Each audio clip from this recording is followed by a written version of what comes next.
Assalamualaikum warahmatullahi wabarakatuh. Peristiwa Mi'raj yang jarang diceritakan orang itu, Rasulullah itu ketemu Nabi Adam. Dan Nabi Adam itu disebutkan di sini faidan an yaminihi aswidatun wa an yasarihi aswidatun. Dari sisi kanan itu ada kelompok besar, dari sisi kiri juga kelompok besar.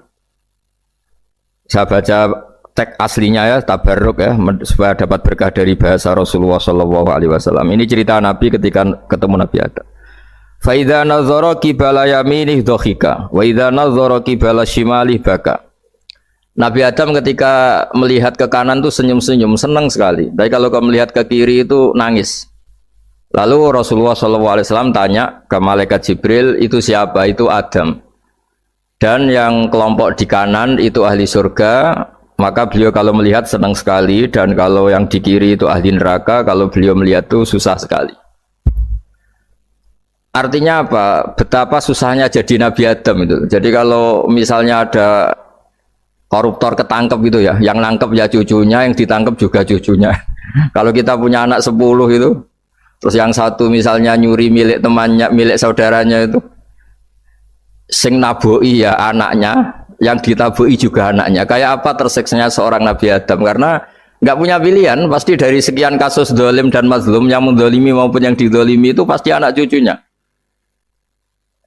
Jadi betapa susahnya seorang Nabi Adam. Jadi termasuk kearifan kita sebagai manusia itu belajar dari takdir yang kita hadapi, yaitu keterbatasan kita sebagai manusia. Kita harus bisa ngelola kegagalan, terima qadha qadar. Makanya kata Mbah Mun, abahnya Gus Hasin itu sering cerita ke saya, iman itu paling dhuwur itu iman qadha qadar, khairihi wa syarrihi minallah. Kita harus punya kesiapan iman khairihi wa syarrihi minallah. Bahwa segala kebaikan, segala syar itu sudah digariskan oleh Allah Ta'ala. Kita bisa apa sebagai manusia? Jadi pertama Nabi Muhammad ketemu di as-sama'i dunya, langit paling dekat, itu ketemu Nabi Adam dengan kondisi seperti tadi. Kalau melihat ke kanan itu senyum, karena itu anak-anak beliau, turunan beliau yang ahli surga. Kalau melihat ke kiri itu nangis, karena itu cucu beliau yang ditakdir tidak jadi orang baik. Artinya kalau ada peristiwa sosial apa saja, yang satu zalim, yang satu mazlum, atau yang satu benar, yang satu salah, atau sama-sama benar tapi salah faham, itu semua adalah cucu Nabi Adam alaihis salam, dan itu membuat beliau kadang-kadang dohika, kadang-kadang senyum, kadang-kadang baka, kadang-kadang nangis. Jadi itu yang menjadikan tambahnya arifnya Rasulullah SAW. Saya teruskan. Qultu ya Jibril man hadha qal hadha Adam wa hadhil aswida an yamini wa an shimalih nasamu bani fa ahlul yamin ahlul jannah wal aswida allati an shimali ahlun nar fa idza nazara qibala yamini dhahika wa idza nazara qibala shimalihi baka. Itu seperti misalnya kita punya anak 5, yang satu sukses jadi profesor doktor atau jadi orang alim, yang satu sekolah saja agak naik, misalnya sudah agak naik, ngentekno dunya itu nghabiskan harta itu kan. Tapi barokahnya itu mungkin kita mau jadi sombong tidak jadi gitu, karena punya anak yang nggak sukses. Mungkin barokahnya punya anak nggak sukses itu meredam keangkuhan kita, terus kita menjadi orang yang sopan dengan tetangga, dengan orang lain karena dipaksa punya hal-hal yang seperti itu. Jadi semua yang ditakdir Allah kalau kita ridho itu pasti baik. Pemenuhan kebutuhan yang sebenarnya adalah kita berusaha menghindari sebanyak mungkin kebutuhan yang sekunder yang nggak penting. Bukan memenuhi semua yang kita inginkan. Jadi misalnya begini ya, kalau kita lapar, itu keinginan kita itu makan enak apa asal makan? Tentu jawabannya asal makan yang sehat. Tapi kalau nuruti nafsu kita, makannya yang enak, teman makan ya enak, terus di warung yang favorit.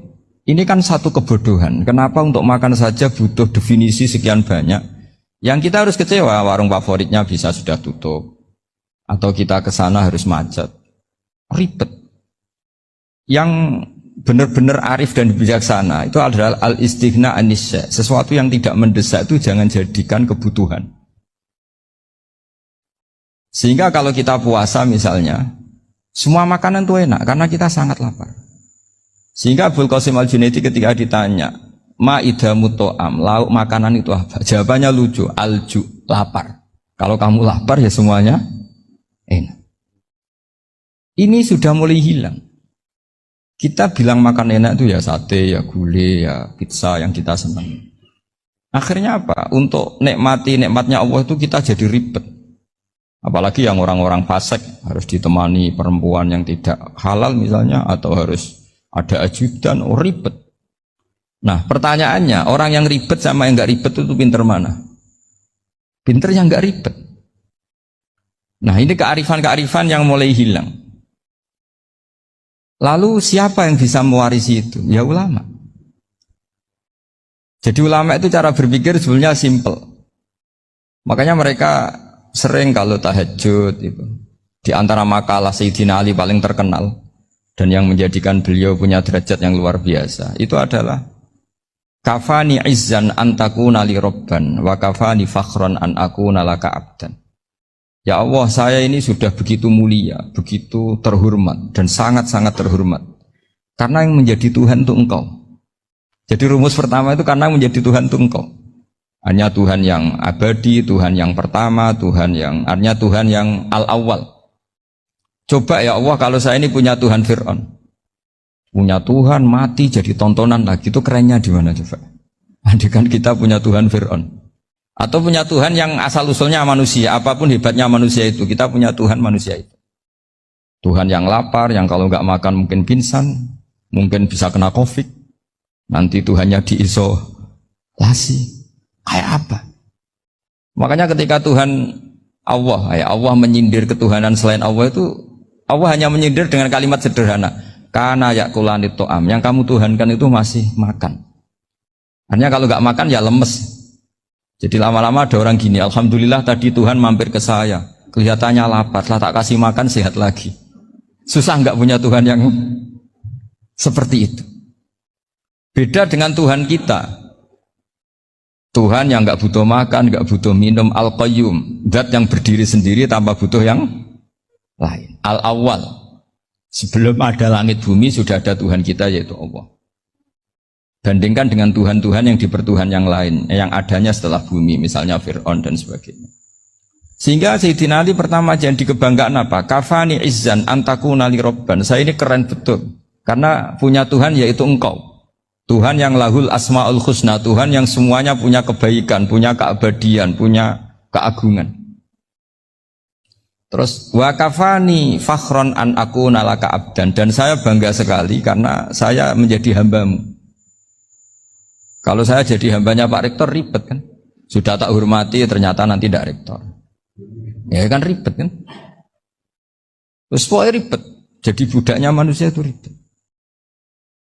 Ulama dulu kalau mau mati itu senangnya bukan main. Sudah lama saya ini ingin gak maksiat, kayaknya gak maksiat paling efektif itu mati. Ya tidak apa-apa Gusti, kalau sebaiknya mati ya mati aja, enteng saja. Jadi melihat kematian itu akhir dari segala keburukan atau potensi keburukan.